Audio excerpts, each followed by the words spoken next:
Courage. Courage is the key to life itself. It takes courage to act. Part of being hungry when you've been defeated, it takes courage to start over again. If I could do anything for you, I would walk into your life and I would breathe courage into your life. And courage is a result of confidence. You have never seen a courageous person that didn't have confidence. Human potential is not of any kind of measurable limit. It can go as far as you desire or as far as you have the courage to walk. How do you stand up to massive external pressure? Courage. And courage is something that comes from relationships. You know, it's external. There are days we're going to doubt ourselves. There are days that storms are going to rise, and we have to have people who say, I got your back. You need to do this. We need you. The world needs this. Keep going.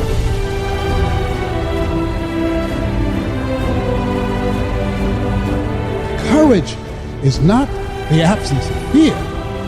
Courage is the judgment that what you want is more important than your fear. It takes courage to achieve your goals, man. It takes courage to be successful. Patience and inner voice makes you unbeatable. You've lived a life dominated by doubt and fear. How do you step into bravery? Step. Take the step. No more would I live like this. It takes courage to fight back. If you don't have the courage to act, life will move on you. You don't work for nobody else. You work for your mama, you work for your sister, you work for your aunts, you work for your grandma, you work for your family, you work for your kids. You ain't making no other man rich. Do you have the courage to stand there though the storms keep raging? It takes courage to be successful. It takes courage to win. It takes courage to be different. It takes courage to go where you've never gone before.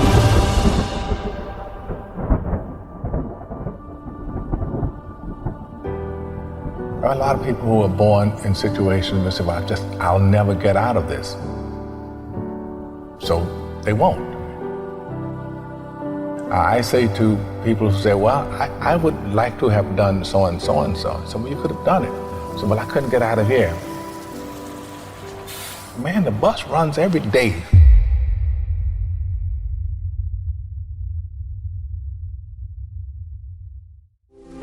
As you look at your life, ask yourself the question, what would your life be like? What would your life look like if you decided not to care what people thought of you? What would your life be like if you decided to give up some of your fears? What would your life be like if you decided to become courageous? What would your life be like? If you decided to act on your dream, if you did what you felt in your heart. You know what courageous means? Tom Ruskin and Randy Reed said. They said that courage comes from a French word which means of the heart. But how does it feel to you? He says that courage, you know, it takes courage to live. Says most people go through life not allowing themselves to step out because they don't want to let go. They don't want to be blown around. They don't want to be moved. The courage to face life's whirling wind of contradictions. The courage to love yourself. The courage to love. For years, I was afraid to love. The courage to take a chance. The courage to be who you are. He says courage isn't for somebody else, for medals, applause, or moral debts. Courage is what at that moment feels most right for you.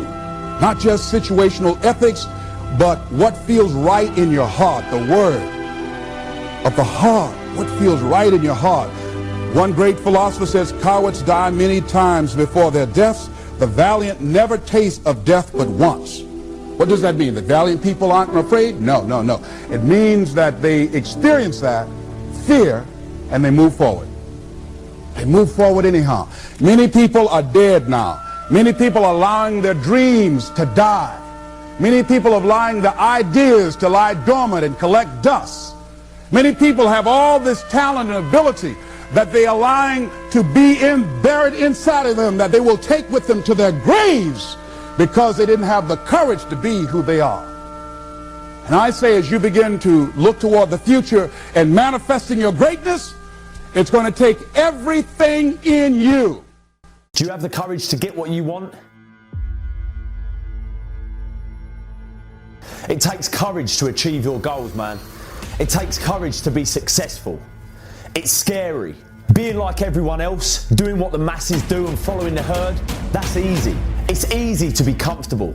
It's easy not to try. It's easy to give up.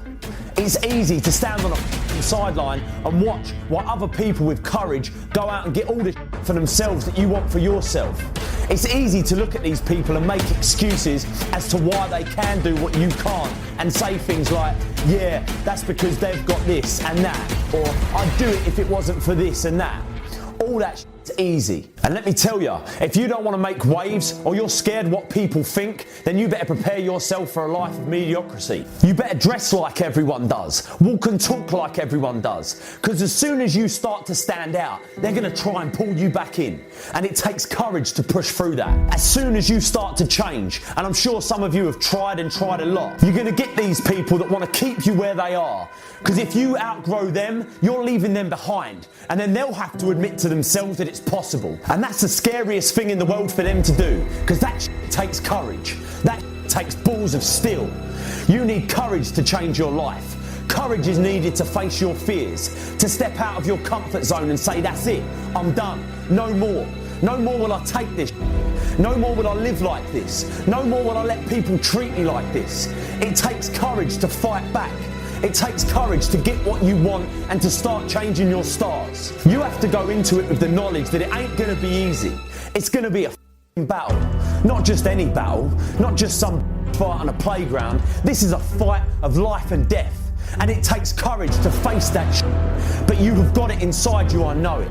I believe you can like I believe I can. And I make these videos and do these talks to try and get it across to people that ain't yet got the courage themselves that they can do anything they want to do.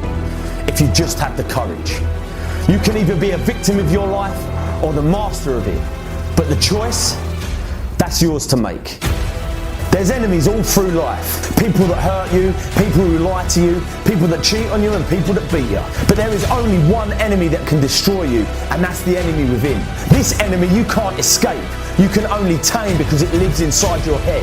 It enjoys trying to destroy you, convincing you that you're nothing, that you'll never be nothing, that you came from nothing, and you'll never get out. You're never going to change. You're never going to achieve your dreams. You're never going to make a difference. You're never going to get what you want. The enemy within feeds you this poison on a daily basis if you let it. For me, I picture the enemy within in a round cage in my mind. And it's circling this cage, but it never takes its eyes off me. It's baiting me, waiting for me to step into that cage with it so it can once again overpower my mind with its negativity. All its lies, all its paranoia, all its stress, all its depression, all its anxiety. You know what that cage is called? It's my comfort zone. I've found that when that enemy within is at its strongest and most powerful is when I'm comfortable and not striving to get better. The best way to keep it in check is to work on yourself daily. Work on the way you look at the world around you. Look at solutions rather than focusing on all the problems. Don't listen to its lies about what might happen if you try that new thing, and just try it. You do this and you are constantly getting stronger than that enemy within. Bigger and stronger, so it's no match for you. You're fucking unstoppable. But never forget this. You cannot beat the enemy within, you can only tame it. You can only make sure you work on your mind like a muscle in the gym, so you remain bigger and stronger than it. But that enemy within will always be there, circling that cage, staring at you, waiting, silently waiting for you to slip up. So keep it in check. Work on yourself daily and never give in. Every single day we are all faced with fears. opportunities that appear throughout our day-to-day lives, and the easy thing to do is to just walk away. These fears can be anything from applying to a job, telling that person how you feel, taking that first step. What I've found in life so far, when I think about it, is all of these things normally have one thing in common: the fear that you might fail. What if I apply for that job and I don't get it? What if I tell that person how I feel and they don't feel the same? What if I take that first step, doing whatever it is, and I get hurt? The fear of failure is rooted deep in all of our subconsciouses, but most of us don't even know it exists. We go about our day to day telling ourselves the reason we aren't doing the things that we should be doing is because some bigger fear, some greater reason that actually doesn't exist at all. If you're listening to this now, I want you to consciously know from this day forward that the real reason you ain't doing what you should be doing and have the life you deserve is because subconsciously you're afraid to fail. You're afraid you won't get it. You're afraid they'll say no. You're afraid you'll get hurt. You're afraid you'll fail. Face your fears. Once you admit this simple truth and start getting real and honest with yourself, you'll start finding it a lot easier to deal with. Because let me tell you something, when you admit that it's failure you're afraid of, failure suddenly becomes nothing to be afraid of at all. You have the strength inside you to do anything, be anything, but all the while you're letting fear control you, you won't do anything. Face your fears.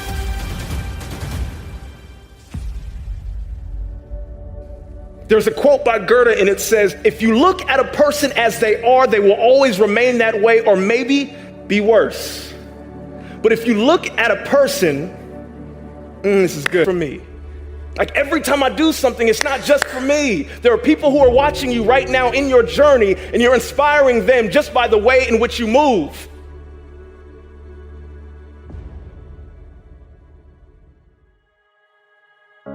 I'll tell you, the one thing that will build confidence you need to actually put yourself out there in this school year is letting go of what other people think and living your version of life. Because too many students are living a watered down version of someone else. They're living a watered down version of their friends, how their friends want them to be. They're living a watered down version of what their family pushes them to be or what society suggests them to be, as opposed to being their own person.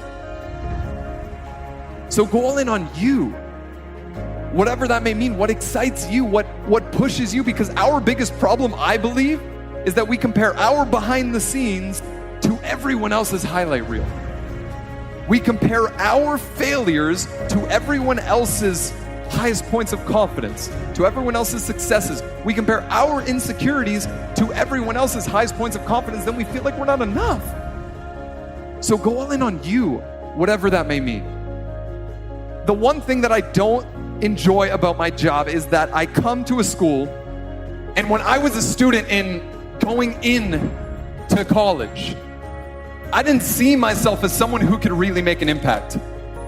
I didn't see myself as someone who could really contribute. It was only until I started putting myself out there, sharing my ideas, putting myself in uncomfortable situations that forced me to grow, that I became a beat that contributed to what made my school better because I was a part of it. Realize that you have the ability to make an impact. You have an opportunity to change that story in your head. Put yourself out there, because when you do, amazing things happen. This school needs your leadership. They need your influence. They need your impact. It is time to show up.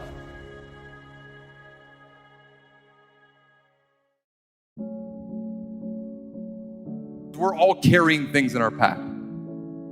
All of us are carrying these stories that are imposed by other people, by friends, by family, by society, by Instagram. And what happens is, when we are faced with a challenging situation, we approach it with all of that stuff. Some of you believe the stories that you've made up in your own head. The story of I'm not good enough. The story of I'm not academically inclined. The story of I'm not a morning person. The story of I can't really make new friends. The story of I can't really have an impact on the people around me. And now listen, I want to be abundantly clear. I'm not the guy that's going to come in here and tell you what stories to tell yourself, but I want you to get back to the place where you can start telling yourself better stories. Stories that you are enough, that you are charismatic enough, that you are courageous enough, that you aren't like them, and that's okay because you are like you. I believe when we stop believing the stories that we tell ourselves in our own heads, and start telling ourselves new stories, stories that are actually aligned with who we are and who we would like to become, that is when we are able to change ourselves and change the people around us. But I want you to raise the question within yourself of defining the snake in your life. That thing that keeps on coming up that it is time to face. Because here's what I know. Every single person in this room, student and faculty, has something that comes up that tries to get in their way, make them want to quit and turn around and walk away. And what I know to be true is defining that thing for you is the only way to be able to overcome it. We talk a lot about leadership going into a new school. How do you show up as a leader in this school and the community around it? True leadership is leaning into the things you're afraid of. True leadership is consistently choosing courage instead of fear. True leadership is having the courage, the audacity to take on challenges, things that don't make you feel good, while inspiring other people to do the same. It takes courage to make a new friend. It takes courage to stand up for that person that you see on campuses isn't being done right. It takes courage to wake up a little earlier instead of late, to join that student group, to put yourself out there more than you thought that you could. It takes courage to live a great life. So make the decision today of what courageous act are you going to make for yourself and the people at this school. It starts by taking on the things that you can actually affect, that you can control, and that you can impact, because I see way too many students coming into college and university that allow themselves to be defined by what happened yesterday.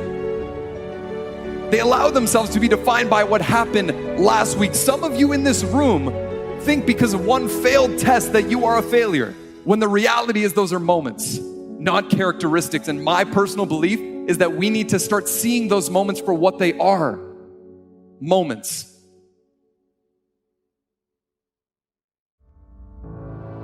Oh yes, it's true. Many people put it on the line.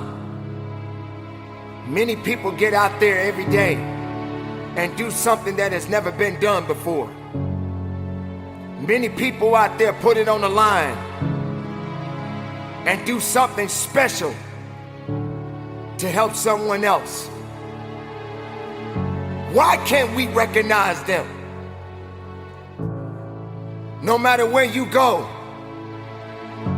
no matter where you may be, someone is out there right now that is doing something far greater, and they're putting so much work in to make a difference in this world.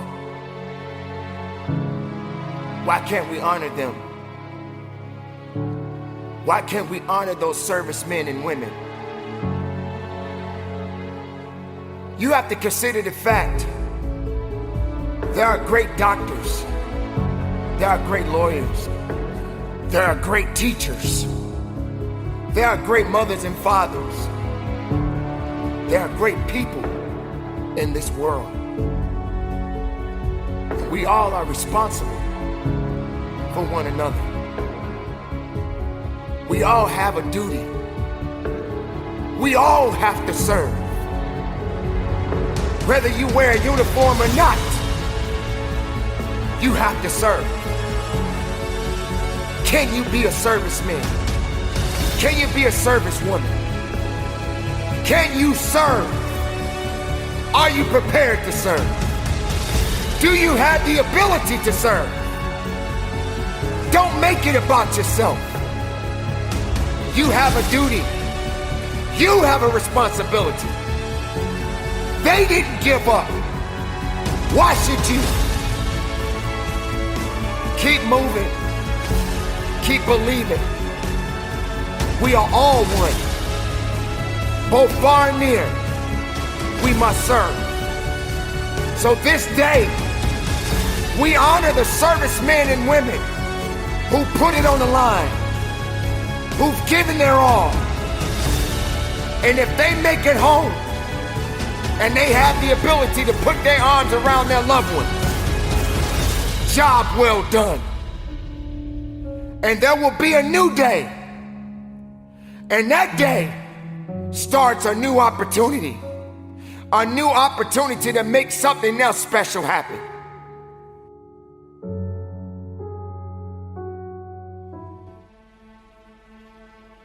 A C student can justify anything, and the worst part about it, they can believe the excuse. Don't look at me like that. Some of you guys have been defeated already in your life. You're saying to yourself, you know what, I got a GED, nobody wants me. I used to be an alcoholic, nobody wants me. My own father used to tell me I was no good, nobody wants me. I'll just work this little dead-end job and we'll figure out what's next, because I don't have anywhere to go. Some of you guys can relate to what I'm saying. Somehow, some way, you've disqualified yourself. I work with so many people and I can relate to it. Nobody can beat you but you. Nobody can stop you but you. But the worst thing you can do is disqualify yourself. Now I'm 50 years old. I got a wife. I got kids. I got mortgages. I got bills. School is over. That's all about the real deal right now. You guys with me? Is there any excuse for an adult not to get an A out of life? So when you go to work, is there any excuse for you not to be an A manager? Is there any excuse for your store not to be an A store? Is there any excuse for you to go home and not to be an A husband? Is there any excuse for you not to be an A wife or a mom or a dad? Is there any excuse? Because we're not in middle school anymore. We're not in high school anymore. So on report card day, I came home and I would sit down with my mom and dad and I would make excuses about my C. Well, Mom, you know, I don't like the teacher, Mom, and the teacher doesn't like me. That's why she gave me a C. You know, my mom would say, that teacher didn't give you nothing. You earned a C. Nobody can stop you but you. You know, I had a goal of playing in the NBA, and I got there. You guys know I had a goal of doubling my NBA income, and I got there. If you set a goal, and you make the intention that you're going to get there, do you know that you writing it down and looking at it every single day, you're 7 times more likely to achieve that goal? This is America, ladies and gentlemen. It can happen to you, it can happen for you, but you got to write these goals down, plain up on tablets, so they can be seen by men, and that man and that woman is you. My father said, write your goals down, son, and I wrote them down. I said, Dad, I'm going to play in NBA, and That's your problem, son. Your value system's screwed up. You're smart. This family's about being a student athlete. Rewrite your goals tomorrow and give them to me. He didn't yell at me. He didn't browbeat me. He didn't criticize me. He said, son, that's your problem. Your value system is screwed up. Redo them and give them to me tomorrow. You know, some of you guys can have more in life, but your value system is screwed up. You're more excited about Facebook and Instagram.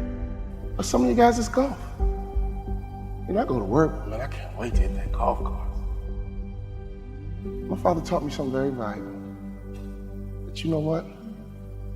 You will dwell in what you dwell on. You will dwell in what you dwell on. If you dwell on marijuana, you will dwell in marijuana. And you will get the weed smoker's reward. I thought about it the other day. I'm from Chicago. I've never been to a thug retirement party. Have you? I've never been to a thug retirement party. I guess I have. They're called funerals. What you dwell in, you dwell on. So can I give you a little bit of advice? Make sure your value system is good. Make sure your value system makes sense. People say all the time, well, what's most important to you? God, family, work. And I know what you're going to write down, but it's got to be real in your heart. Does that make sense? What was in my heart was sports, and that's no lie. My father said, redo your value system, son. It's screwed up. I redid it the next day. I said, Dad, you ready? Yeah. Okay, Dad, I'm gonna graduate college in 4 years. I'm gonna play in NBA. Anybody know why I ducked? My dad had a nice backhand. I said, I'm gonna play in NBA. And this is what I said. I'm gonna make more money in business than I did in sports. You know what my father said? I like it, son. I like it. I want you to take those goals out and look at them every single day. Before I knew it, that 2.1 turned into a 2.9. Before I knew it, I got selected to be president of the journalism club, captain of the homecoming committee. Before I knew it, people began to recognize me not as an athlete, but as a leader in school. All of a sudden, I wanted a 3.0. I'm gonna get a 3.0. I'm gonna get a 3.0. And they were like, Walter, it's mathematically impossible. You know what I'm talking about? So I got as high as I can get, a 2.9. And I realized, you know what? I could have had a 3.0 easy if I would have taken advantage and been a little bit more mature in my past life. Some of you guys need to hear what I'm saying to you right now. Some of you guys used to be immature in your past life. Can I get a witness? Now you're not in middle school anymore. You're not in high school. Childhood is over, would you agree? And grown men and grown women think a certain way, operate a certain way, and have a certain mindset and mentality. I want you to understand you are a part of a legacy. You've heard about your mom's story, you heard about your dad's story. Now it's time for you to build your story. My father was a sharecropper in Tennessee. I heard all the stories my dad would tell me being a young black boy in Tennessee. He said, son, I got called the N-word so many times, I began to think it was my first name. But I busted my butt for you, son. I busted my butt. I went back to college for you, son. I got educated for you, son. Everything I do is for you, son. See, right now, I want you to understand you are a part of a legacy. Many of you guys, your mom made sacrifices for you. Your dad made sacrifices for you. Now it's time for you to grab the bull by the horns and impact your legacies. Everybody with me? Your mom and dad have this story. Your grandfather, your grandmother has his and her story. Now you are building your story. I was at a track meet one day, and I was watching a 4x1 relay. And I love a 4x1 relay because that first sprinter takes off with the baton in their hand, and they run as hard as they can, as fast as they can, and when they get to the next athlete, they yell, stick! And the next athlete takes off running, but they reach back. They just reach back a little bit. Then they run as hard as they can, as fast as they can, for 100 meters, and they yell, stick! And it's so important to make a successful handoff, because if you don't make a successful handoff, you are disqualified. And the next athlete's turn is to run as hard as you can, as fast as you can, and then they yell, stick! And they hand it to the anchor. That anchor is Carl Lewis. That anchor is Flojo. That anchor is Usain Bolt. And that last 100 meters, whoa! They come around that curve, and all you see is elbows and form, and they come down and cross that finish line. Oh! So I was at this track meet, and I saw them handing this baton. They kept yelling, stick! Stick! Stick! Stick! Stick! Your father might be from Russia. Your grandfather might be from Cuba, Colombia. I don't know where they're from, but let me tell you something. At some point, they're gonna yell, stick! And that baton's in your hand. So we don't have time to be silly anymore, would you agree? We don't have time to play games anymore, would you agree? You gotta get that baton in your hand. You gotta run as hard as you can, as fast as you can. And every day in that car in the morning, my dad would just talk to me. Like, son, I'm from Tennessee, son. Education is very valuable. You cannot devalue education the way education is important, son. That's the way out. Education, working hard, education, getting trained. Smart families are training and development organizations masquerading as a family. Mom, dad, you are head trainers of a family. You know what my dad would say? Go get it, son, go get it. Be sweet, lady, be sweet, go get it. Go get it, be sweet, lady, go get it. Go get it, be sweet, baby. Go get it, be sweet, baby. Every time I left the house, my mom would say, be sweet, baby, be sweet. My dad would say, go get it, son, go get it. Go get it, son, go get it, be sweet, go get it, be sweet, go get it, be sweet, go get it, be sweet. My family had 2 core values. Go get it, son.